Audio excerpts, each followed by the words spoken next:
এখানে আসলে বক্তব্য দেওয়ার সময় না, ভূমিকা ছাড়াই বলতে হয়। গত পরশুদিন টঙ্গী ময়দানে যে ঘটনা ঘটছে, এটা আসলে কোনো মুসলমানের কাণ্ড নয়। আল্লাহ নিজেই বলেছেন, যারা কোনো মুমিনকে ইচ্ছাকৃতভাবে হত্যা করে তারা জাহান্নামী। তাদের উপর আল্লাহ তাআলা গজব, তাদের উপর আল্লাহ তাআলা লানত, আল্লাহ তাআলা নিজেই ঘোষণা দিয়েছেন। এই জন্য অনেকে মন্তব্য করে থাকে যে হুজুররা নিজেরা গণ্ডগোল কেন। আমরা সকলের প্রতি জনসাধারণের দৃষ্টি আকর্ষণ করছি, আমরা সকলেই বোঝার জন্য চেষ্টা করব আজকে দ্বন্দ্বটা কেন। এই ঘোরা না বুঝে নিজেরা বুঝবে না, এই জন্য আমাদের নিজেদের বুঝতে হবে। নিজেরা না বুঝে না শুনে কোনো মন্তব্য করবো না আলেম ওলামাদের বিরুদ্ধে।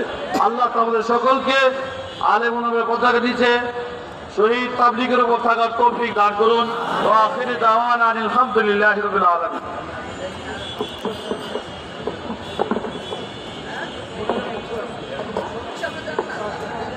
সংগ্রামী তৌহিদি জনতা, এ পর্যায়ে সংক্ষিপ্ত বক্তব্য নিয়ে আছেন মুফতি শফিকুর রহমান, মুফতি শফিকুল ইসলাম।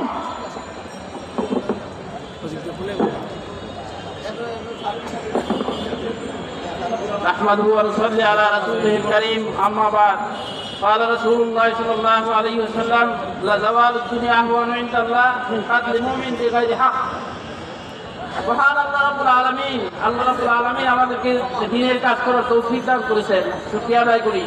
কিন্তু বর্তমান সময়ে আওয়ামী সরকারের দূষণ এবং মুসাদের দূষণ, তারা এই দেশে সাতপন্থী নামে যে অরাজকতা সৃষ্টি করছে, এইটা বোঝার জন্য অনেক কোনো জ্ঞানের প্রয়োজন পড়ে না। যারা দিবালুকিয়ে তাহাজ্জুদের সময় মুসল্লিদের উপর নির্বিচারে হত্যাকাণ্ড পরিচালনা করে, তাদেরকে আর কোনো মসজিদে স্থান দেওয়া যাবে না।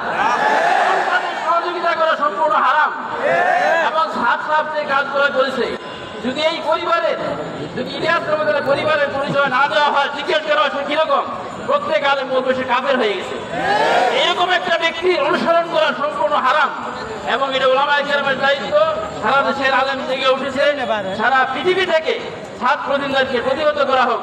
আল্লাহ রাব্বুল আলামিন আমাদের তৌফিক দান করুন। আসসালামু আলাইকুম।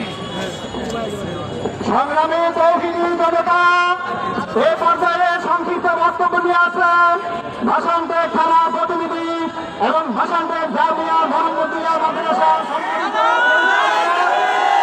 মাওলানা আব্দুল লতিফ ফারুকী, মাওলানা আব্দুল লতিফ ফারুকী।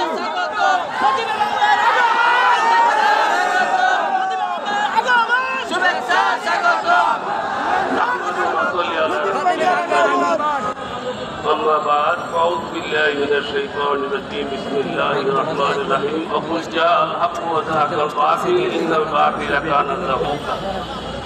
প্রিয় তৌহিদি জনতা, আপনাদের কাছে আমার জানার বিষয়, আমার পূর্ববর্তী বক্তা যারা ওনারাও আলোচনা করছেন, আমিও আপনাদের কাছে একমত।